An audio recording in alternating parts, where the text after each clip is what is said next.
MBBS tamnabagi National Testing Agency na lauba National Eligibility Cum Entrance Test NEET-UG 2025 Manipur State ki oina ahanba taraklaba Erwin Khundrakpam miyamgi seba tauba ngamba doctor ama oigi haiba wakhal thamli hairi. Erwin Khundrakpam Thoubal District ki Khangabok Maisnam Laikai-dagi Gopi Mohan Khundrakpam amadi KH Promila Devi gi macha anigi manungda ahanni. Mahakna handaki NEET exam da 538 fangduna All India rank ta 3,303 aduga state ki oina ahanba tarakhibani. Ngasi aikoigi paumina Khangabok Maisnam Laikai-da laiba Erwin Khundrakpam gi yumda chatuna unabada mahakna hai mahakna entrance test asi haukiba chahi inglisingani kunhumdoida ahanba oina mayoknaki maduda biology subject ta khara nemkhibadagi drop tawraba matungda inglisingani kunmari gi entrance test asu anirak suba oina mayoknaki maduda su mai pakhide handaki asina ahumlak suba oina mayoknabani handaki asidadi soidana mai paklaklagani haibagi thajabadi chauna lay adubu state ki topper makti oirakani haibadi khallude hairi maramasina ngasi result asi ubada yamna harauba fawi haiki Erwin Khundrakpam na makata na hai mahakna mai pakpagi credit asi apokpa amadi apokpi anida piba khaknatana mahak putakpi tambirakiba oza sing coaching center singda guide tawbirakiba oza sing amadi marup mapang singdasu chauna piningi maru oina kaishamtong ahibam leirakta leiriba chemistry one stop solution gi oza Laisram Krishnakanta Singna chemistry subject ki oina khangdaba kaya kokhanbibada natana nita thengnagadaba tawgadaba amadi tawroidaba kaya takpiduna chauna mateng pangbikhi amadi physics ki oza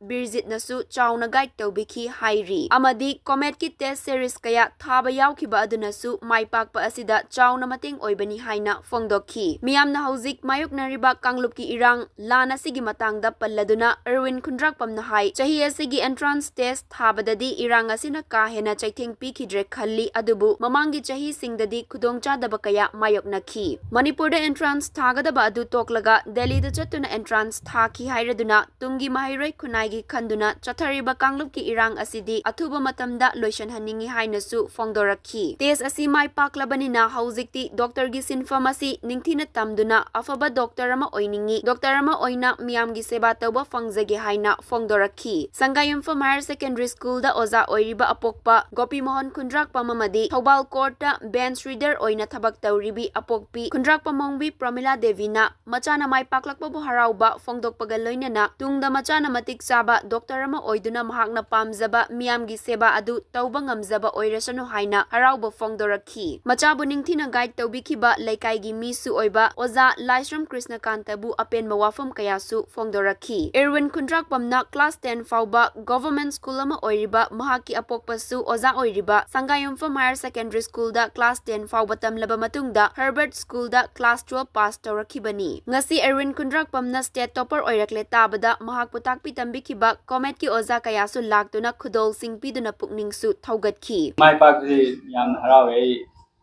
edi first time ni expect ki taram da thing ATM je na yan han boy 2023 da thab adu gan da ai ke bio da khara big leram lagi amuka kono lawre drop lawre adu ga 2024 sam ka thar adu kan so amka ka do si yaw ngam da sagi lawre adu hanek chahi ji da ai mai pakri oina 100 credit che ai ima pa ani da pini ado mukoina aidi nonda swaina mai pak na weda mukta moina ko ngona pi ki ba kai motivation aduna jingbu na mar moraga aidi lai pa bi sam ni help tawre aduga maru oina hostel le ko handaki chahi hostel se na koi chemistry ki oja ma gi sakri sakanta gi da lejare ba sarna ai haidi nitta tawda tawda sing kai da na tawi aduga ai chemistry gi matang da daw le ba ya ma loina sarna clear tawi re adi dum ai haidi hanak tha sin ong nak suba tha ni na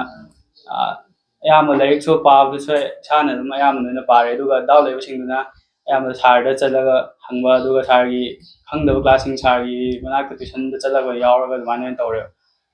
aduga ai keno test series commit ki test series thadare aduga ai test series sargi sakanta ki test series commit ki test series singma topa test series kara topa jo kara thadare test series singduna ai ꯑꯩ ꯀꯔꯤ ꯋꯥꯠꯄ ꯈꯣꯠꯄ ꯑꯗꯨ ꯄꯥꯕꯗ ꯆꯤꯊ ꯅꯟꯊꯕ ꯈꯣꯠꯄ ꯑꯗꯨꯒꯨꯝꯕ ꯃꯦꯟꯈꯠꯄꯗ help ꯌꯥꯝ ꯇꯧꯋꯦ ꯑꯗꯨꯒ ꯑꯌꯥꯝꯕꯅ ꯇꯦꯁꯇꯨꯅ ꯃꯔꯝ ꯑꯣꯏꯔꯒ ꯀꯣꯏꯁꯟ ꯈꯪꯗꯕ ꯃꯌꯥꯝ ꯑꯃ ꯑꯗꯨꯅ ꯀꯩꯅꯣ ꯑꯩ ꯃꯦꯀꯞꯁꯨ ꯇꯧꯕꯤꯌꯦ ꯑꯗꯨꯒ ꯀꯣꯏꯁꯟ ꯑꯗꯨꯒꯨꯝꯕ ꯈꯪꯉꯛꯇꯕ ꯌꯥꯎꯔꯛ ꯀꯥꯟꯁꯤꯗ ꯑꯌꯥꯝꯕꯅ ꯍꯥꯏꯗꯤ ꯁꯥꯔ ꯀ꯭ꯔꯤꯁꯅꯀꯥꯟꯇꯒꯤꯗ ꯁꯥꯔꯒꯤ ꯍꯣꯁꯇꯦꯜꯗ ꯂꯩꯔꯕꯅꯤꯅ ꯁꯥꯔꯅꯁꯨ ꯑꯌꯥꯝꯕ ꯍꯦꯜꯞ ꯑꯗꯨꯝ ꯇꯧꯕꯤꯔꯦ ꯑꯗꯨꯅ ꯍꯟꯗꯛꯀꯤꯁꯦ ꯃꯥꯔꯛꯇ ꯁꯨꯃꯥꯏꯅ ꯀꯣꯏꯁꯟꯁꯨ ꯌꯥꯝꯅ ꯂꯨꯈ꯭ꯔꯦ ꯑꯗꯨꯒ ꯃꯥꯔꯛꯇ ꯁꯨꯃꯥꯏꯅ ꯑꯗꯨꯝ ꯐꯪꯖꯔꯦ ꯀ꯭ꯔꯦꯗꯤꯠꯁꯦ ꯁꯥꯔꯁꯤꯡ ꯑꯗꯒꯤ ꯑꯩꯒꯤ ꯂꯩꯃꯤꯟꯅꯔꯛꯄ ꯃꯔꯨꯞ ꯃꯄꯥꯡꯁꯤꯡꯗꯁꯨ ꯄꯤꯅꯤꯡꯉꯦ ꯃꯣꯏꯅ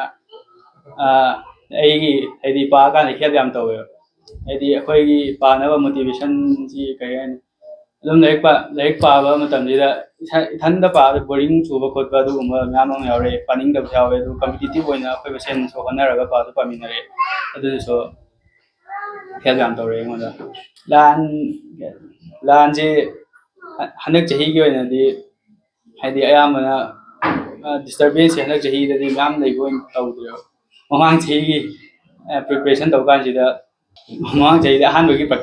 ꯄ꯭ꯔꯤꯄꯦꯔꯦꯁꯟꯗꯣ ꯑꯗꯨ ꯀꯥꯟꯗꯗꯤ ꯌꯥꯝꯅ ꯇꯧꯔꯦ ꯍꯥꯏꯗꯤ ꯑꯩꯗꯣ